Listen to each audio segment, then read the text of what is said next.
Poteet, a quiet, isolated town in the heart of Texas, had always been a place where folks left their doors unlocked at night and children played freely in the streets. But all that changed when a malevolent force descended upon the town, a serial killer clown with an insatiable thirst for blood. The first victim, Mary, a young woman with long, chestnut hair, was walking home from her job at the local diner one crisp autumn evening.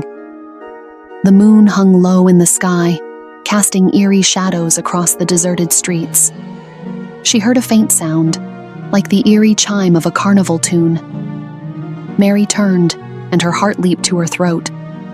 There, beneath a flickering streetlight, stood a grotesque clown with a painted grin that seemed to stretch from ear to ear.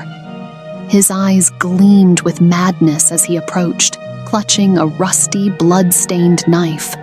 Frozen with terror, Mary could do nothing as the clown lunged at her, slashing the blade through the chilly night air.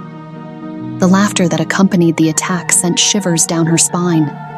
In moments, her life had been extinguished, and the clown vanished into the shadows. The news of Mary's gruesome murder spread like wildfire through Poteet, sending shockwaves of fear and paranoia throughout the tight-knit community. The town's once friendly atmosphere soured, replaced by a suffocating dread that hung over Poteet like a storm cloud. Weeks passed, and the clown struck again, this time targeting Sarah, a college student who had returned home for the holidays. She had been out with friends, enjoying a bonfire in a remote field, when the clown emerged from the darkness, his hideous grin sending chills down their spines. Sarah tried to flee, but the clown's relentless pursuit led her to a sinister-looking van parked nearby. Before she could scream for help, he had captured her, dragging her into the vehicle's cold, dimly lit interior. The town's police force worked tirelessly to track down the elusive killer, but each lead turned into a dead end. The clown remained one step ahead, taunting them with cryptic messages left at the crime scenes. Inside his grimy, dilapidated house on the outskirts of Poteet, the clown subjected his victims to unimaginable torment.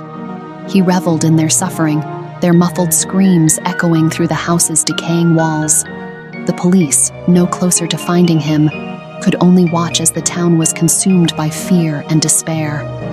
As the body count continued to rise, the town of Poteet became a ghost town.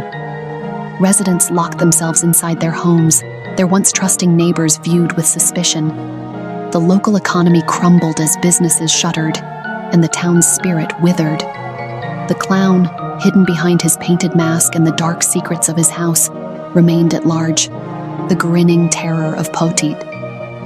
The small Texas town had become a nightmarish purgatory, its streets haunted by the memory of those who had vanished without a trace. And as the last flicker of hope was extinguished, Poteet descended into darkness, its unholy clown tormenting it without mercy, leaving no room for an ounce of happiness or salvation.